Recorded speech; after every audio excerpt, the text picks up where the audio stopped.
Hello, everyone, and welcome to number 2 of our Wheel of Time Readathon live shows.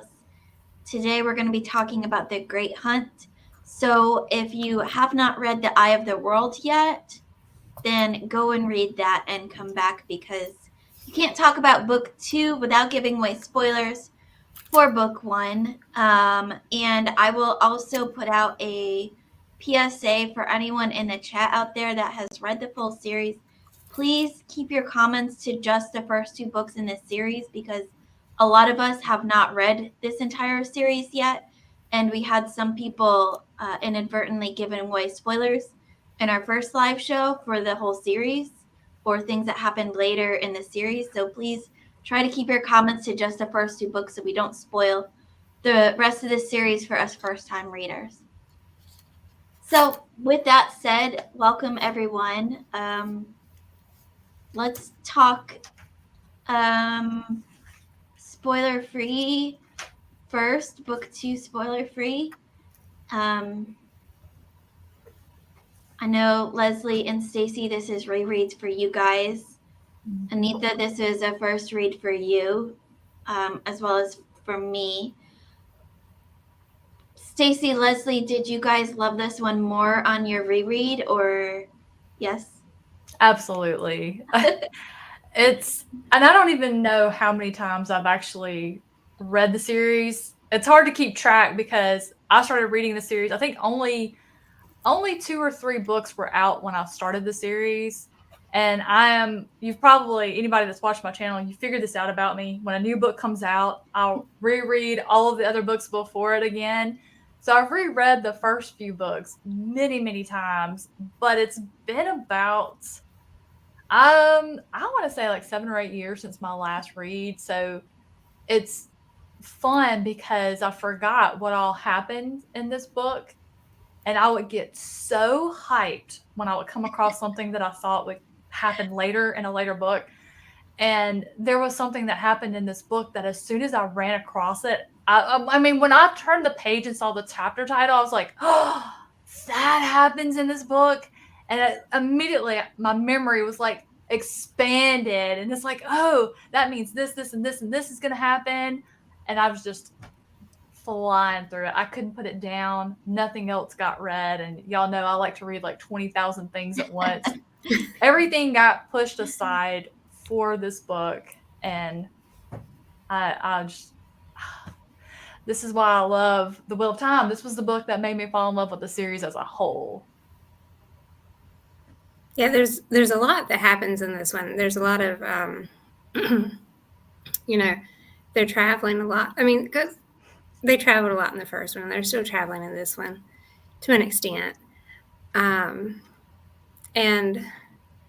like you, when the new books, because there was only a few out when I started reading them too, back in the 90s. Yeah, And every time a new one would come out, I would do the same thing. I would start over and reread. So the first, like maybe 6 or 7 books, I have read more than the others. I think I've only read through the entire last few books 3 times, like when I was reading the whole series. Yeah, but when I hit it was either chapter 30 or 31, I was like, okay, I just had to stop everything else that I'm doing and just keep reading till the end, because it just kept getting I remember this happening. Oh, that happens. Oh yeah, this happens too. And then at the end, I was like, yay. There were some huge, like the first book was all nostalgia. This book, there were some huge, hard-hitting moments that were just exhilarating, for lack of better words. Like basically the last big thing at the end of this one, that since we're still in spoiler free, I won't say what it is, but like when that happened, I was like, I knew it was gonna happen. Like that's one thing I did remember about this book. I knew it was Did you get coming. chill bumps?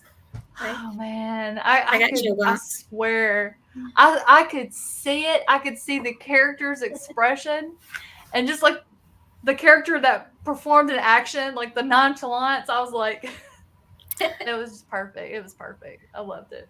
The thing that I appreciated about The Great Hunt more than The Eye of the World was, Robert Jordan gives us a lot of details.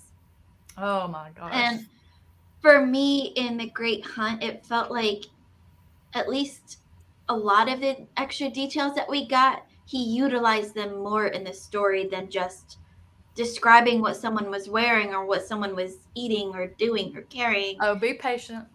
No, but I'm saying, like, in this book, it felt like he was utilizing those details more. Yeah, there was a lot of action to make his story, instead of just endless descriptions. But there was still some things that felt like it was just describing things to describe them, but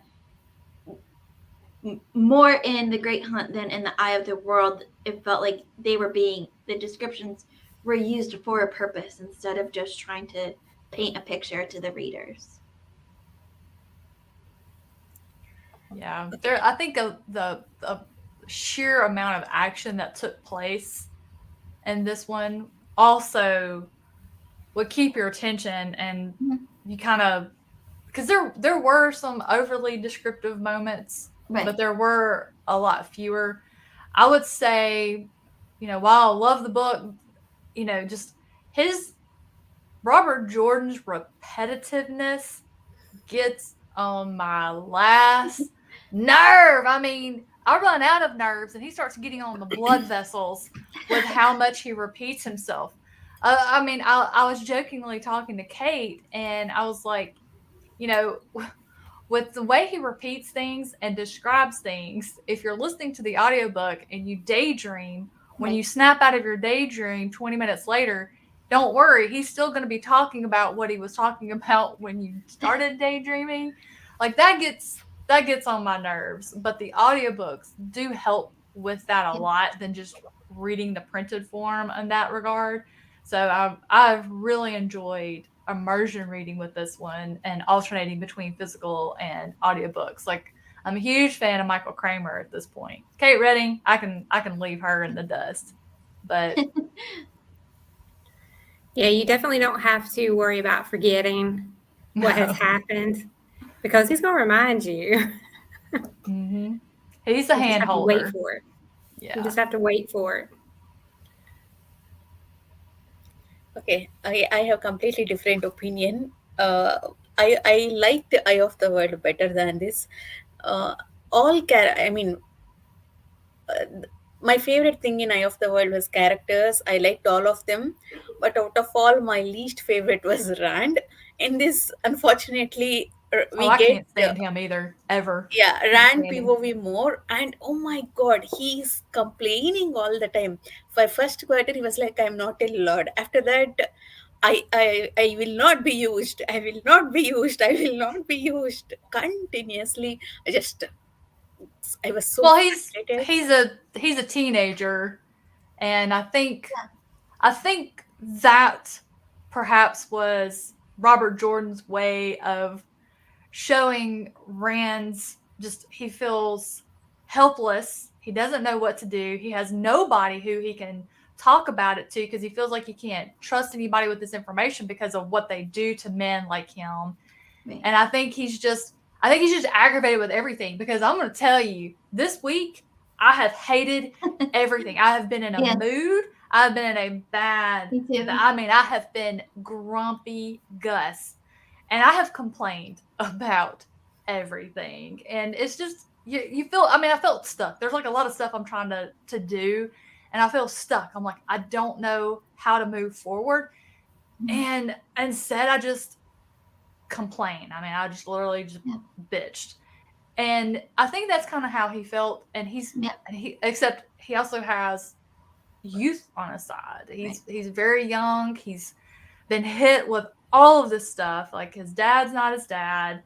I can't imagine finding out that information at that age. His future that he thought was secure. He was going to have a farm. He was going to marry Egwene. They were going to have 2.5 kids. They were going to, raise sheep. And with Bella, they were going to live forever. And all of that's been ripped out from my dream. People are using him. They're trying to manipulate him. And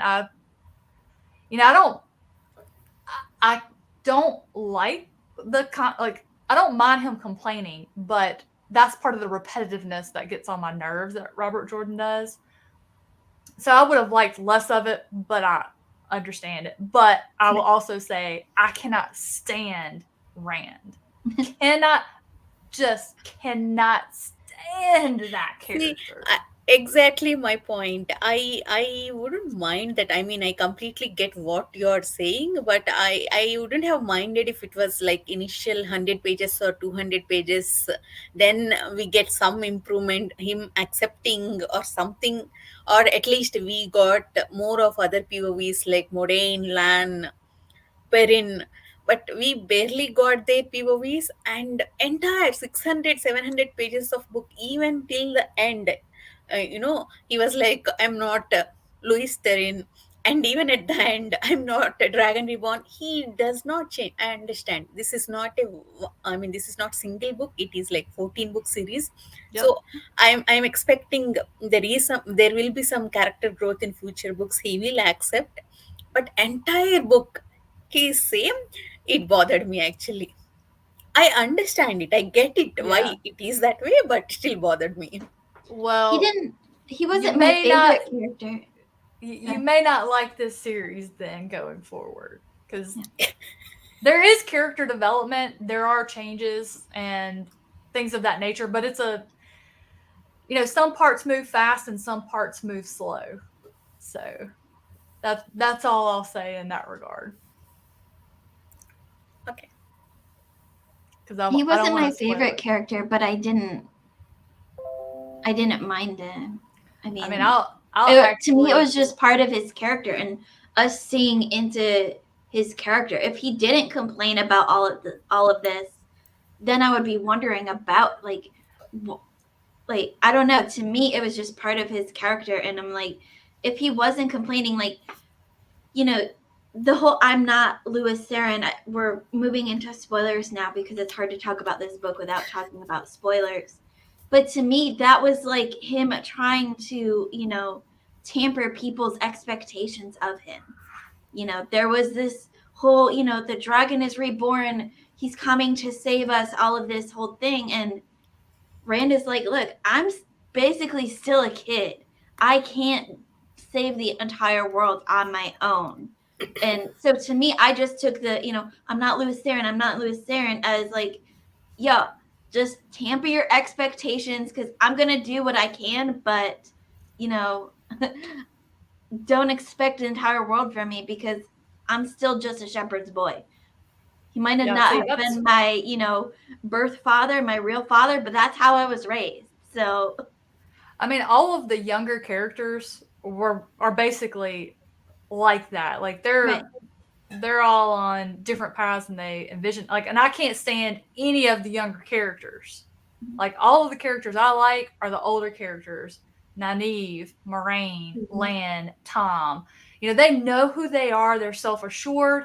I like that, but I've never liked any of the younger characters. Well, no, I can't. They're in this book, but the reason why, never mind. I do like some of the younger characters, but I can't say why. Spoilers. Okay. In first book actually there was balance in POVs. Even though they were separated, we get some good amount of chapters from each of those groups. In this book actually it was dominated by Rand's POV. Yeah. We barely see others, and that continues until the end, until the last quarter. We almost didn't see them. Yeah, there's going to be some books where you're not even going to see some of the characters. This is a huge story, and the books are all chonkers. So some books are going to have what happens with some of the characters, and the other books will have what happens with some of the other characters, because every character, well, not every character, but there's a lot of characters whose entire story gets like an arc in this big epic world. So, I find that enjoyable. I like, especially when I like a character, I love that I'm going to spend a lot of time with them. And then I'm okay if I don't see him in the next book. We spend some time here. Like, I would rather have bigger chunks with characters than smaller chunks, because I'm like it's always like, oh, we just got to a good part with this character. Flip the page. Okay, now we're gonna go to this point of view, and then we're gonna go to this one, and we're gonna go to this one. Nah, give me a big chunk. Yeah, you do get character growth for characters, but you have to wait for it. Yeah. Especially if you particularly like one character more than another character, you'll eventually get something from them and watch them develop and come into their own or whatever they're supposed to do. But like you said, it's like 14 books and then the novella, so you just have to wait until it's their turn. Also, like, that's reflective of life in a way, because people, as much as sometimes life tries to force us, we don't develop into, our adult self instantly. It takes time to become who we are. So, Rand and Matt and Perrin and even Egwene and Nynaeve, they're all still very young in their world, and they're still developing and growing and stuff. So, these books, I don't know the exact timeline, but they're not, 5 years where you'll get that development in life. To me, this was like a year, kind of, maybe less than that. Yeah, that is one. So, it takes time for a person to develop into that. And, the boys are just thrown into this world. Rand has just learned that he's, the dragon reborn. And so he's trying to figure out the prophecy and where his role is, and also develop as a person. Well, I think he's more along the lines, he's not sure. He's not convinced he's the dragon reborn. Right. And he thinks that the Aes Sedai are just trying to make him the figurehead, someone they can use for their purposes. Like, he has no idea what's going on. And I mean, at that age, I would have been gone. I would have slipped off in the night. I will see y'all later. Yeah, because like you're talking about, life and takes a while for. I don't think I actually did a lot of maturing as an adult until I was like mid-30s. Yeah. But no, that's me. No, I mean, I was just saying, I thought I was, maturing into my own as I was in college, in grad school, but it wasn't until a couple years ago when I hit, 32, 33, 34 that I really started seeing, my decisions separated from the influences from my family or my friends or, the outside world, and seeing like who I really wanted to be. Well, did either of y'all figure out Matt was going to be the one to blow the horn? Actually, no, I did not figure out about horn, but I thought Perrin already got that wolf census, so I thought Matt will have some role to play because he's also Teverin. So I thought he'll also be able to channel. I was expecting that. I thought Dragon Reborn, that wasn't as straightforward as Rand, because all three were considered to be Teverin, considered to play major roles. So I thought something will be there. I thought he'll develop channeling abilities. And I wonder actually, sorry, Kate, I wonder actually, see, people, entire book, it was said that whoever blew horn, that army will follow. But at the end, when they finally appeared, they asked for proof, they asked for banner. So what would have happened if Dark Friends had blew that? I wondered that actually.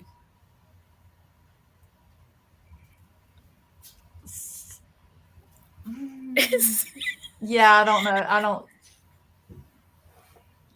I mean,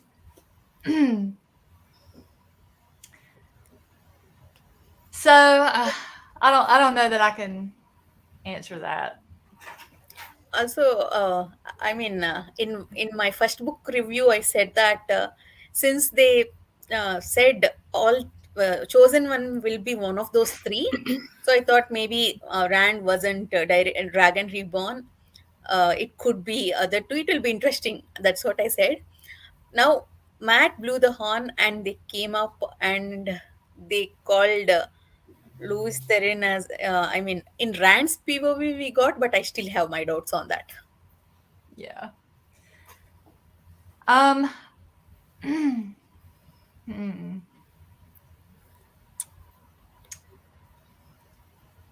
I can't we can move on I from can't that. do it without spoiling it. Okay, we can move on from that.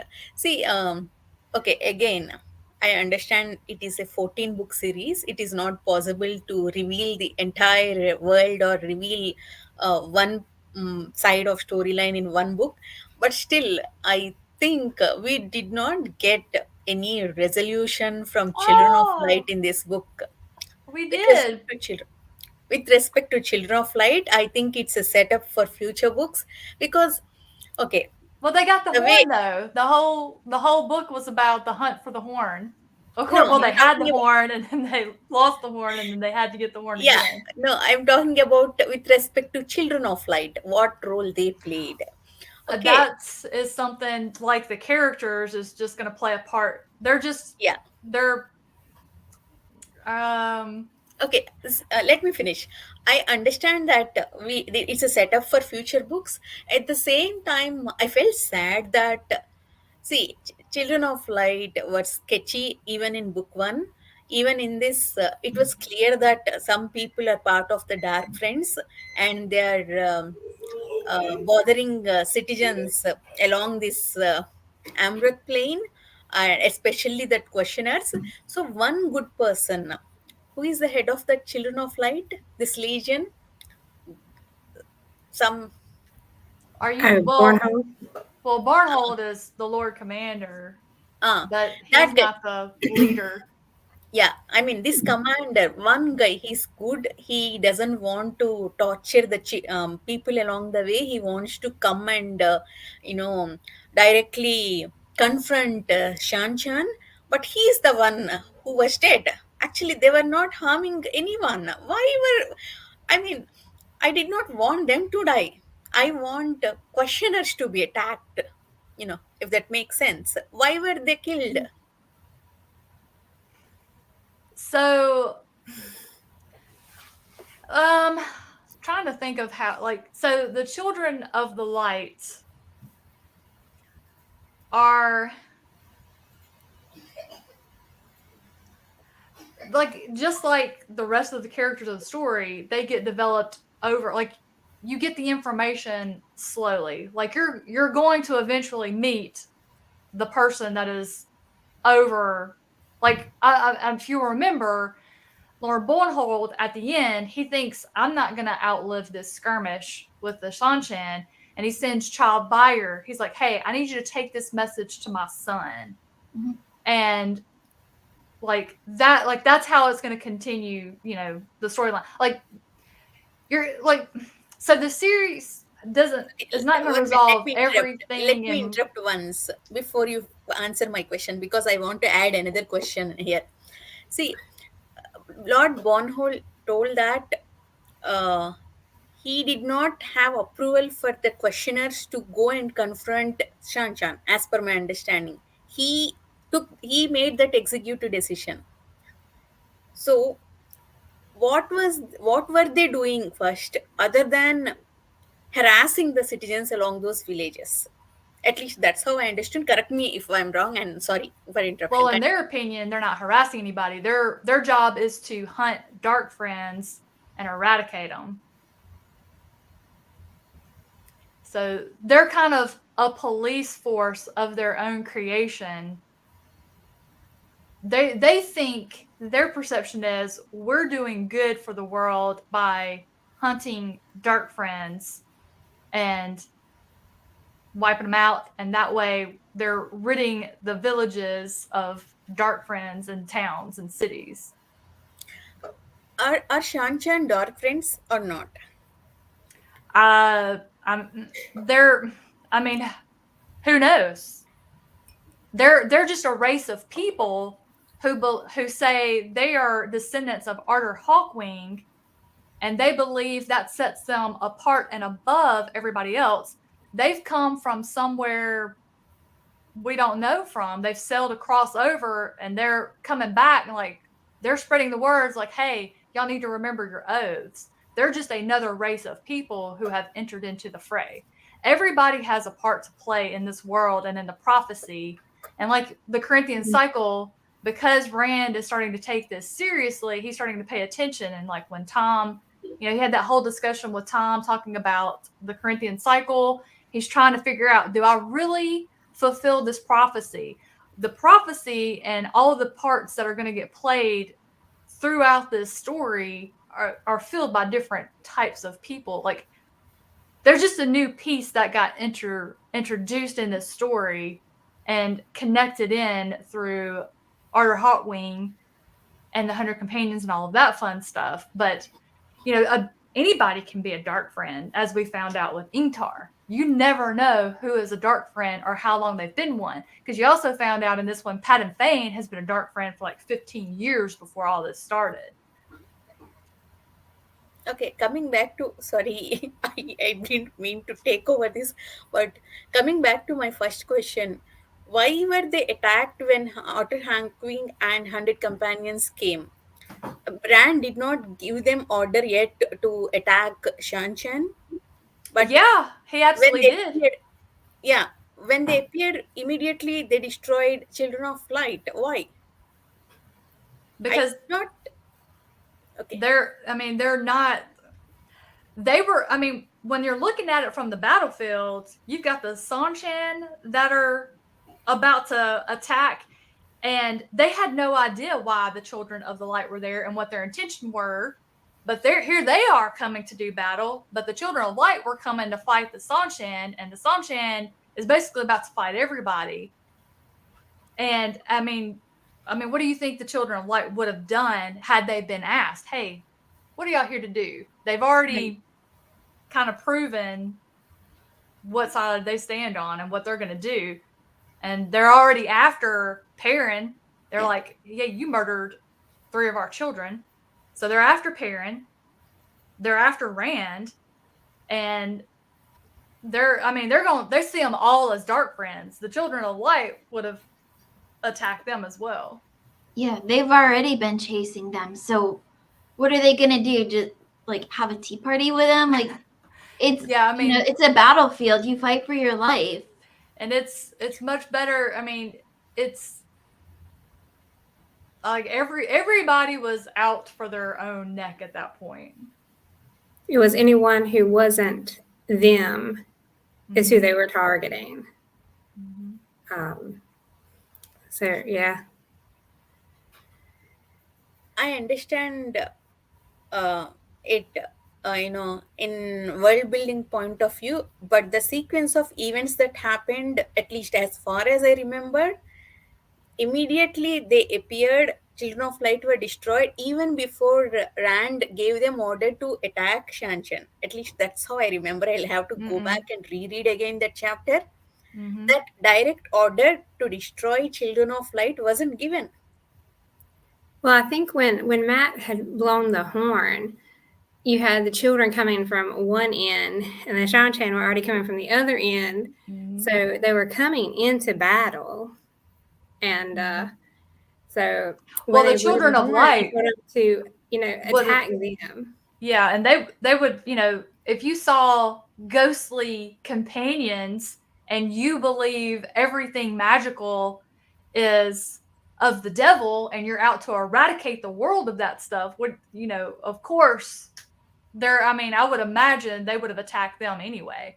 But they didn't just randomly attack. Like there was a whole conversation where Brigida was talking to Rand, and she's like, we're not going, we cannot go forth without the Dragon Reborn banner. Like there was a whole conversation there. They didn't just appear and take off. Right. But it's just, I don't know. I just kind of felt like that was kind of common sense that they would have, because they were, the Children of Light are enemies. They're trying to avoid them at all costs. And I mean, there was a battle about to happen, and there was no choosing a side. They were their own side, and it was. Yeah, there were no allies. It was just them against everybody else that was there. So if they didn't attack them, then They would be attacked. it's basically they either run or just stand there and get beat themselves. So I mean, really, there was no choice. Whoever's there, that's who they were attacking or fighting or whatever you want to say. I mean, throughout, there was a lot of commentary about the Children of Light, and there was also a little bit more points of view of the Children of the Light. They're not good people. Even Lord Bornhold has realized he's lost control. Like, they have lost sight of why the children what they began to do and what they turned it into. Like, he repeatedly noticed how Child Bayar, like, he has no emotional connection whatsoever. He will kill whatever you put in front of him. He doesn't care. It doesn't affect him at all. Like, he is emotionless. And he's fearful of, what is he going to go on to? And that's why he was like, you know what? I need you to take a message to my son. And so the Children of the Light have gotten out of hand. They are their own monster now. They are basically, as Child Bayar has shown us, they are killing to kill. Child Bayar made up excuses for why they were just killing without compunction. And he was lying to Bornhold. And Bornhold finally called him out on it towards the end of the book. He's like, I'm not an idiot. I wasn't born yesterday. I know you're telling me that there was 30 people that did this. I know for a fact it was only maybe 3 wolves and 1 person. He could look at the tracks and tell. And yet Child Bayar is over here lying on these people. I mean, he's just wanting to kill everybody. Everybody is a dark friend to Child Bayar. I have no doubts that about the Children of Light's loyalties. I did not like them even in first book. I have no questions about them. I'm not supporting them. I was just curious whose loyalties were actually, why they were destroyed and all. That's it. They weren't destroyed. Yeah. This legion. That's all. Yeah. But yeah, that's just like all the other groups of people that you meet and have met. They're now, every time you meet somebody or a new group of people, they're then threaded into the story and will go forward and be part of it and continue to grow and build out the world and see the involvement of. So I kind of assumed it was like, in Eye of the World, we were introduced to the Aes Sedai. And then in The Great Hunt, we get a lot more information about the Aes Sedai and how, that works and everything. And I just am under the assumption that, like, one book will get introduced to a group of characters or a race of people. And then the next book, or, several books down, eventually, more information will be explained about them and why they're important to the story. But, the Wheel of Time is a giant world. You can already feel that just reading 2 books. And they're big books on their own. Everything can't be explained in one book. Otherwise, it would be a standalone, ginormous book and not a series. So I just kind of take things as, we'll learn things about characters and the world and the lore of Wheel of Time when we need to know about it along the story. Right now, we're still getting to know this story. Yeah, it's still at its beginning, Right. but this was a piece. Like, many times we've heard about the Horn of Valir was going to be there at the last battle, and that had to be found first. That was the first piece of this journal. Like, the first piece was in the Eye of the World. We needed the Dragon Reborn. Right. The next piece is we needed the Horn of Valir. And so now we've got 2 pieces of the prophecy, And now we're going to move forward and start, because the prophecy was really laid out and discussed by Tom and Rand in this book.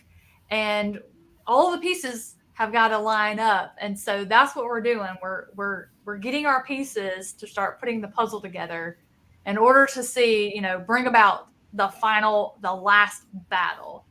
And it's just it's kind of a race. Can our characters connect the pieces before the Dark One is free from his prison? Because we also learned that the seals on his prison are breaking. Yeah. Which was it? Captain Doman was his. I don't think his seal was the one that was broken. I think his was still whole.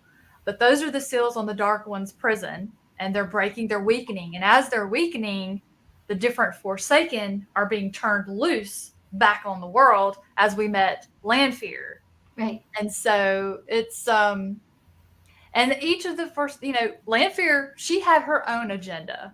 Like she's bound and determined. She's going to. Her and Luz Theron are going to be an item this time. Permanently. She does not give up. That woman's a mess. I hate her character so much. I wanted to slap her every time she came across the page.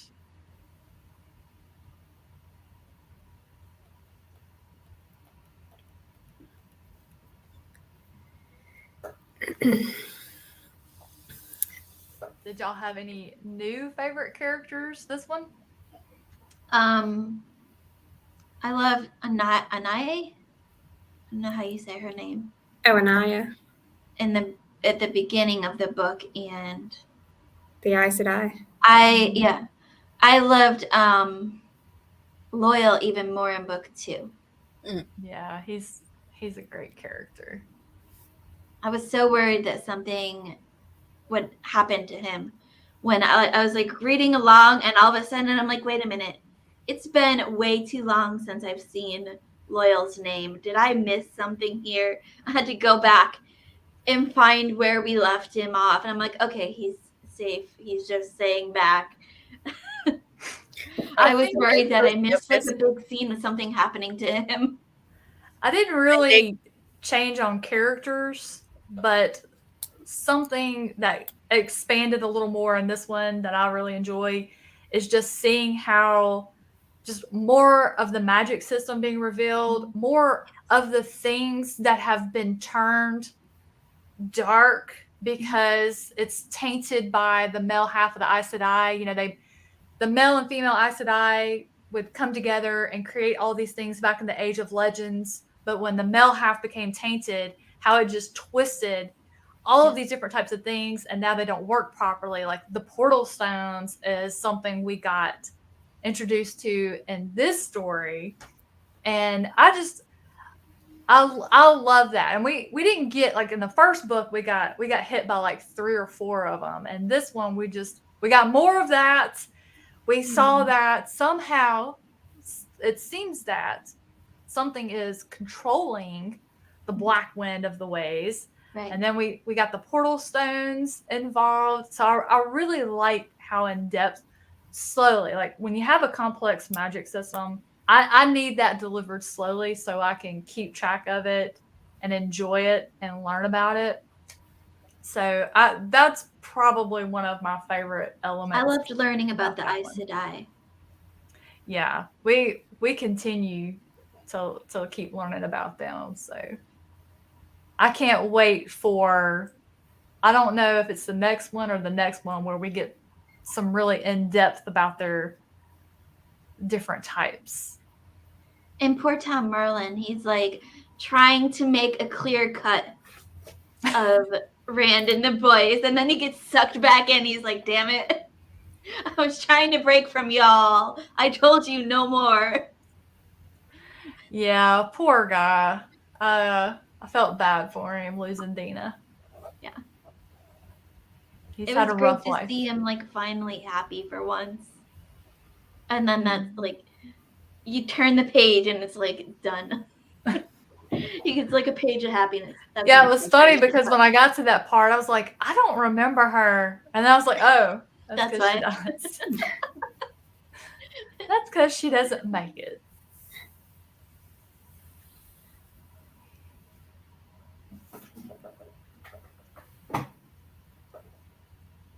What about you, Anitha?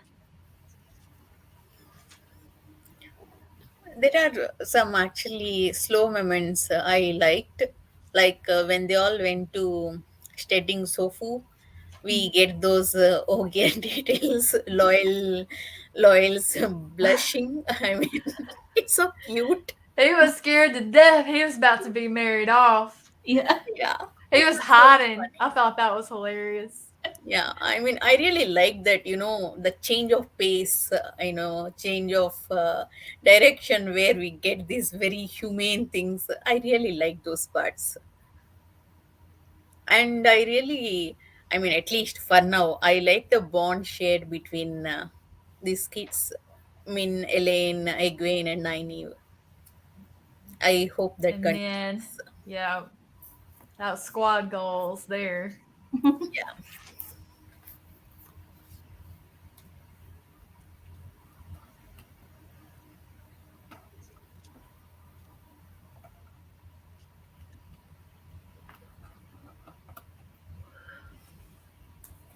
Was there anything else that you wanted to talk about with the Great Hunt? Yeah, I'm checking. I took a lot of notes this time. I'm just checking. Still that Padan Fane is not dead. We have to see him again. I was like, oh God, no, not again. Yeah, it's well, I like what I liked about him. Like I don't love him as a character, but I love having his character in the story because he's such an enigma. He is something like Moraine was like, we've never encountered anything like this. And I think it's because he's been a dark friend for so long. They're just not sure what all he's been through, what's been done to him.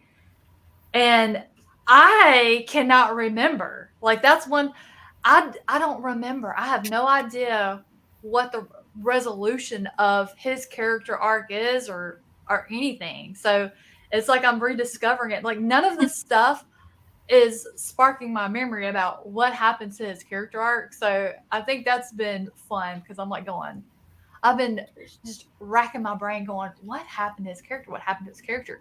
But it's just the sense of foreboding I get from it when they're just like, we have no idea what he is exactly.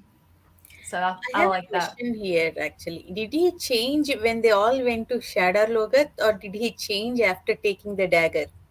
After taking the dagger, because I think what happened is like when Matt picked up the dagger, that's when he formed that connection to it. And the same thing happened when Thane stole it. He formed the connection to it. So he's wanting it.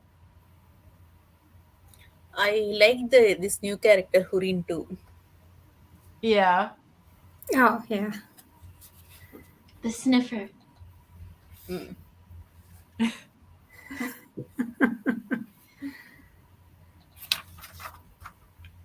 You guys think Tom is the one who killed that king of Karen? No, I think he didn't know he was dead. I think he found out. I think he was on his way to kill him because of what happened with Dina. And then the innkeeper was like, haven't you heard? He's already dead. It's like, Yeah. Yeah. No. The other lord was dead by that time. But I mean, Tom was going to kill the king. I mean, he was angry the king. Innkeeper said, "No, don't do that." But we don't see that anymore. Later, we got to know that king was dead and there is civil war going on. mm, Just a guess for this book.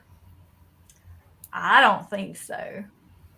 I think what happened is since Tom couldn't do anything, like basically everybody had already been wiped out. I think that's why he decided to get re-involved with our group as a way to just work out some of that rage. I thought he'll follow them and he'll come on this journey. I thought we'll see him again in this book. No, he didn't play a big role. Okay, I can't ask you this question. You both know it. Kate, who do you think Serene is? Who? Serene, the girl who helped in the What do you potion. mean? Who Oh, do they I tell think? you at the end. The same woman? Yeah. You didn't put it together? Hmm? She introduces herself at the end of the book. Yeah. I was She's, wondering actually if she's the same woman or somebody totally new. she's Lanfear. She's one of the Yeah. Forsaken. You met her when you traveled via the portal stone to that other world that could have been. And you meet her as Celine. Yep. And then later when she walks in where Min is with Ran and she like tells her that she's like, Lanfear. my man. I can't wait to Look after him for me until I'm ready to come back can't for wait her. for Rand to find out who is she actually. After all his thoughts. Poor kid. I mean, I can't speak for you all, but I've certainly, through my share of years, fallen for the wrong type of guys, thinking that they were right. Well, I think he was just lust. Yeah. I mean, Oh, teenager, I totally understand. And of course, she's just throwing herself at him. But he knows something's up. Like he figured out she was being manipulative.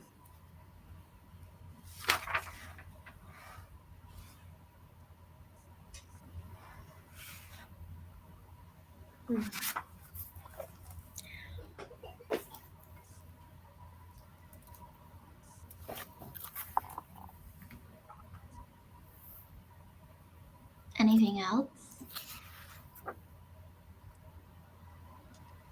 Waiting. I'm ready to start the third one. Oh, me too. There's some craziness about to happen in the next one. I think for me, one of the hard parts reading that this time was as soon as like with the girls, because Leandrin comes in and she's like, "You need to come with me to Toman Head," and I forgot that the Shan-Chan were like as big a part of the end of this book as they were. So as soon as she did that, and then Elaine and Min eavesdropped and decided they were going to go too. And when they got to the Waygate, and she made the comment about, or some kind of comment about, what did she say? Like, had someone or had them taken care of, after they left. I'm like, oh, that's right. This is going to happen. They're going to go to the Waygate, and they're going to come out the other side, and they're going to realize that she is a dark friend because she's going to turn them right over to the Shan-Chan. Yeah. I always remembered she was Black Aja. Yeah. But I didn't remember what she did. I completely forgot the Shan-Chan part happened in this one. So, yeah. But I knew as soon as she was mentioned in the last book, I was like, oh, there's that dirty Black Aja up in here. Y'all just think they're a rumor. They're real. There, it was like, oh, man. Yeah, no, because I knew Egwene was going to, be collared.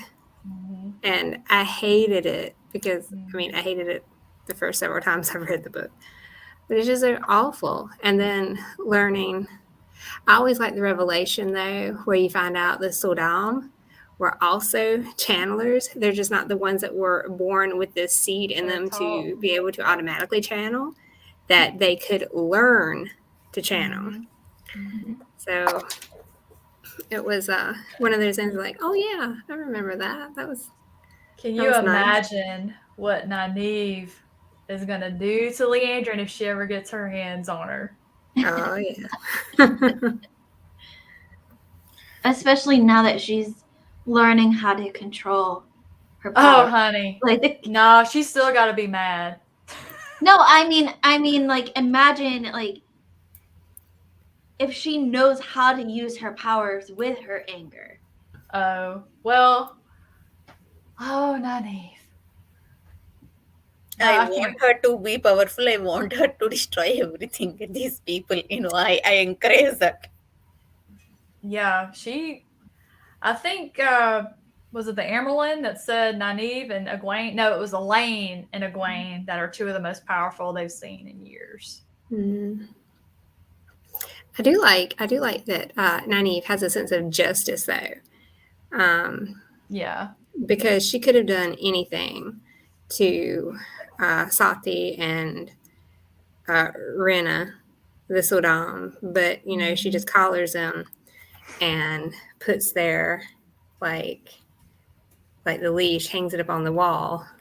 Well, and she gives them, knows yeah, that's probably the worst punishment that she could have given to them, because now they're going to be made slaves.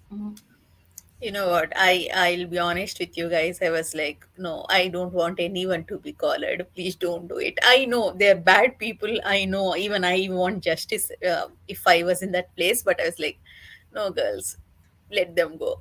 That's how I felt. If she had let them go, she would have had to kill them, because they would Yeah, have I definitely tried to totally collar get them. it. Yeah, I totally get it.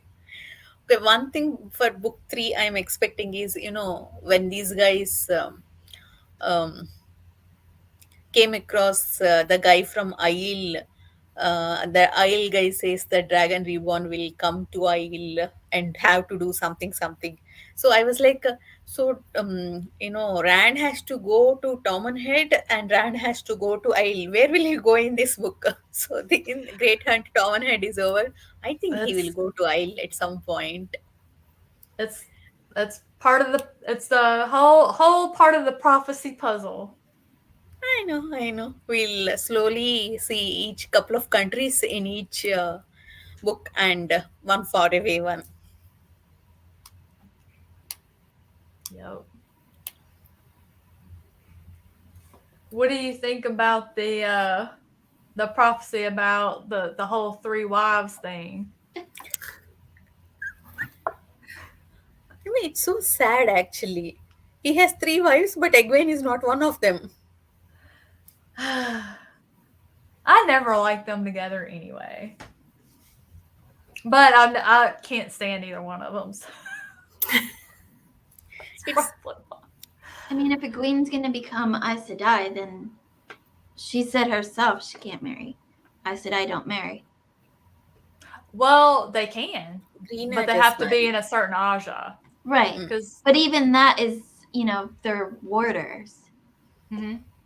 Yeah, that's the green. It doesn't say, I mean, unless I missed it, it doesn't say outright that they marry their warders. They can choose who their warders are. Yeah, like a lot of the, like, I think the yellow and the green were mentioned that they like green will sometimes have up to 3 warders. Right. Yellows usually have 1, and they're usually married. So Okay. I think Who it is mentioned somewhere that if the green does choose to marry, it's just they Yeah. just have the one warder. yeah. And if they don't marry, they can have like multiple. Nynaeve is all into this because she's scheming Right. Yeah, she about is. about land. Who is the second Aes Sedai who were caught? Do we learn that in future books? Then don't tell me. Yeah. Oh, you mean with the Yeah, Shan-Chan? I feel like we do, because at the end, Moraine's talking about how the one that she was with got caught. Well, they were together, so I don't think that story's over yet. Okay. Okay. It was so sad. I want all Damane to be released. That was my first goal actually. I want Egwene and Nynaeve to prioritize that and do it immediately, prompt in next book.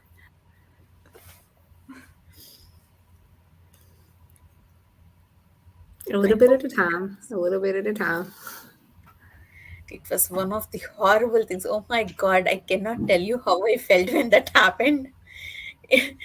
All my I was reading around 11:30 or 12 last night. All my sleepiness gone that time. I woke up. Oh my God, Oh I need to no. focus.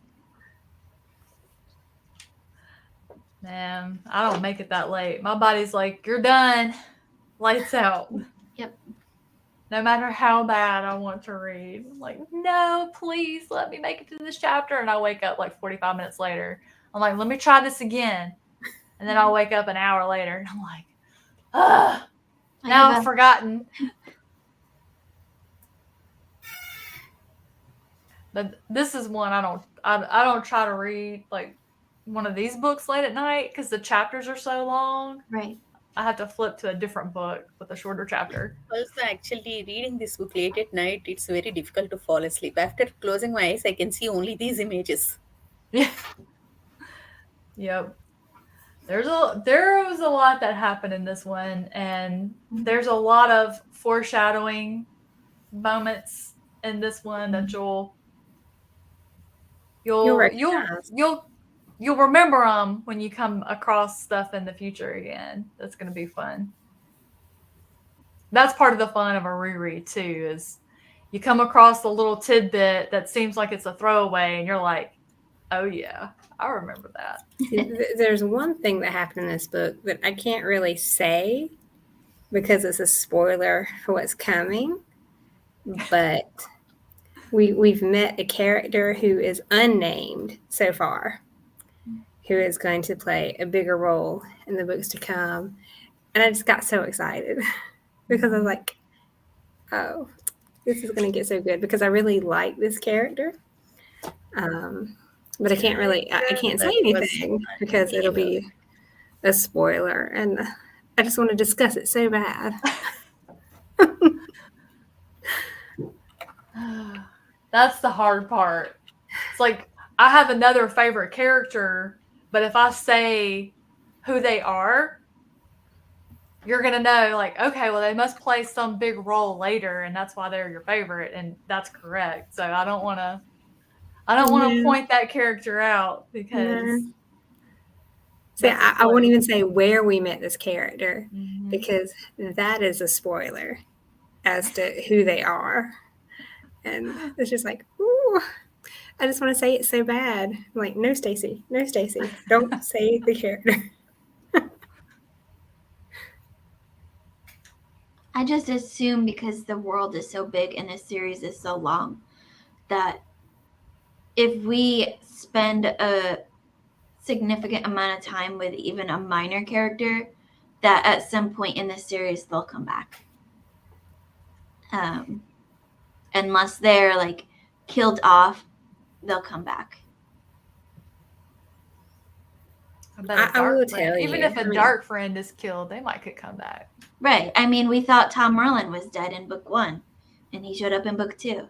So I will say that some characters, you will hear their name once, and they'll have like this whole like page or 2 page, and then you will never hear from them ever again. And you're like, what was the whole point of this interaction? Because this character was like 2 pages, and that's it. He's throwing us off. It's like they're going to think this one's important. No. I mean, I also see that as just part of world building. You can't have a world with just 5 people in it. You have to have side characters that you might meet once for some detail and never again. Yep. But he loves. Those things don't bother me. I enjoyed how Captain Doman, we meet him, and he seems like in book 1, he's going to be a throwaway character. He's going to be a plot device that got Rand and Matt away from the Trollocs at Shadar Logoth to, where'd they go, Camelin? Whitebridge. And first. So you think he's just a plot device to get him there. And then he shows up in this one, and he actually played a very important role. And so I like how you never know how people are going to pop up and get worked into a story. So I enjoyed that. I would prefer that than just creating a whole bunch of throwaway characters. Yeah. I like it being a little more contained to people I've already met and know. Yeah. Well, we already know the ones that are going to matter. So, Yep. so it'll be fun watching everyone else discover them as they go along. But then there are some characters, because of the way that Robert Jordan writes them, that there are characters that you think are going to be throwaways, like Captain Doman, but then there are characters like Tom Merlin, with the way that Robert Jordan writes that character, he's going to be important to the story. He's a mystery. He's an unsolved mystery. There's a lot of things about him that don't add up to just being a gleeman.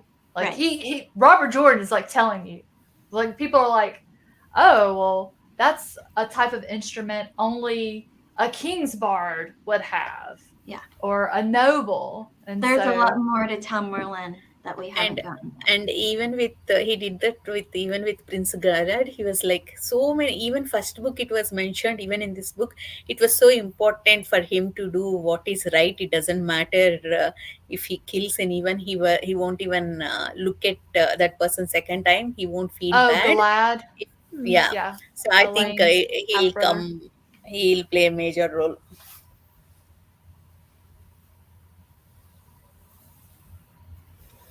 I like him. I thought it was really funny that, when you first meet him, he's kind of standoffish, and then later he's like crushing on Egwene. I thought it will be with Elaine's brother Gavin. I wasn't expecting I thought he was more elder. More old. But I lost my thought. I wonder why Elaine hates him so much. Doesn't like him, at least. Probably because he does the right thing regardless. And he's her half brother. Yeah. They have the same dad.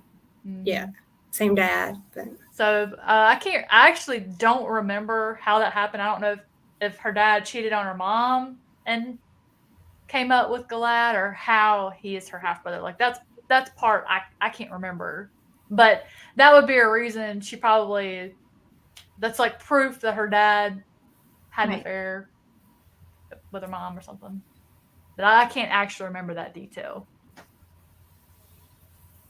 But yeah, it sounds like he's always spoiling the fun. He's going to tell off on them. Well, there is more information that we get a little bit later, but that's a spoiler. Yeah. For like later in the series, about how he's connected to like the royal family, I think. Mm-hmm. So.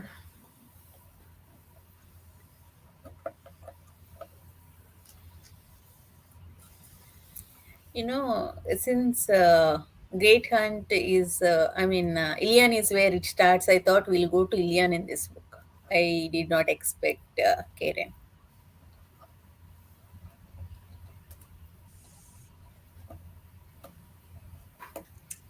Who are the people you can say?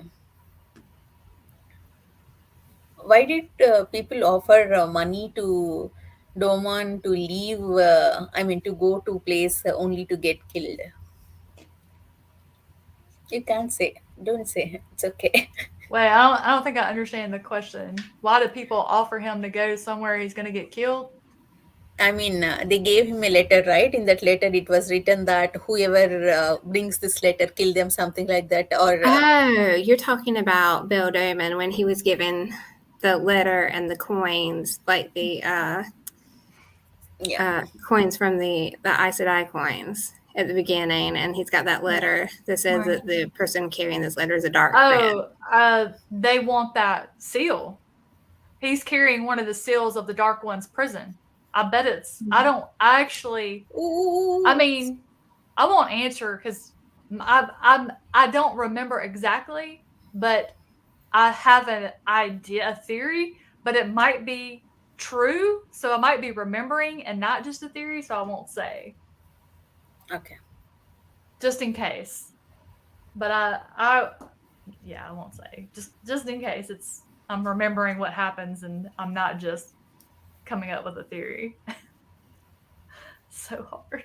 Yeah, I'm pretty sure that when I read it, I mean, I think there is something later, but like Yeah, they're on first read, it seems like that because so many people in Whitebridge saw him arrive with Tom and Matt and Perrin and Rand, or not This is Perrin, what but I Matt thought. and Rand on his boat. That back then I assumed that the reason they were doing this was because they were just getting him conveniently out of the way, because they assumed he was a dark friend, because that's all you really have at that point, all the knowledge you have. So I just thought it was because, he was seen traveling probably since Rand companionably was with burning these all the invitations people. and not wanting to Probably. play the game, and by not playing the game, he was playing the game.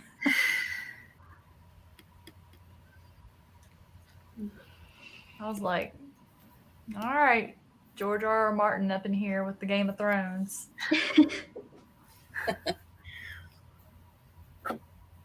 Do you guys have anything else?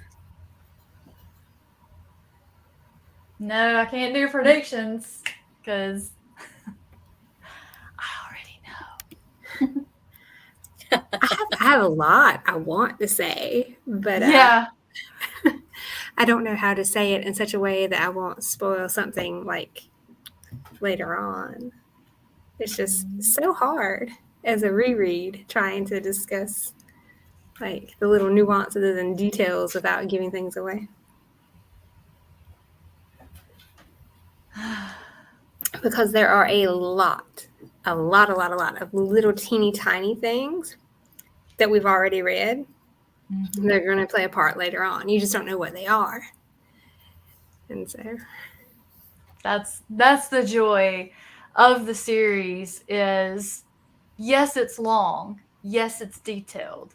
Greatly detailed. We are literally, I mean, it's like in real time. There's no time that passes really between the books. We get the complete story. We follow the entire journey over these 14 books.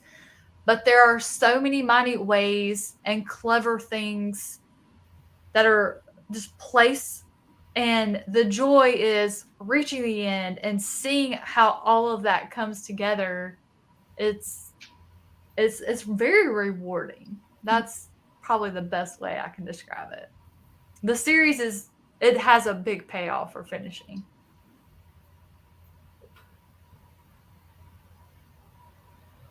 Yeah. Yeah. Yes, Leslie, that's what mentioned that he had that seal of Dark The Lord Dark One's prison. prison. Yeah. mm-hmm. But I mean, isn't it easy to kill him though? And take him, even if they don't want to kill him, if he's in that they can go on ship and take that, right? I mean, he did have it hidden away. It's not something he had just laying around. yeah. And it's not something he's just going to give up willingly. Yeah. Like, oh, here's this seal to, like. And if he's on a ship, I mean, what if it sinks? And then they never, like, they would have to kill him to try to get the information, and then they would not get their hands on it. And he is more valuable alive. Yeah. Mm-hmm. Because what if he has more than one? Or people that were after him probably would not have done as good of a search job as a Sean Chan, because their commander did find it, but they take the things very seriously. Yeah. Yep. And they did have a domain helping too. So yeah, he was pun intended, dead in the water. The Damani, they call the audiobook calls him Damani. Yeah. Damani, yeah. Well, if there is nothing more to talk about for book 2, we'll say thank you guys so much for watching, and join us next month for Book 3, The Dragon Reborn. Yes. Have a good day, y'all. Bye. Bye.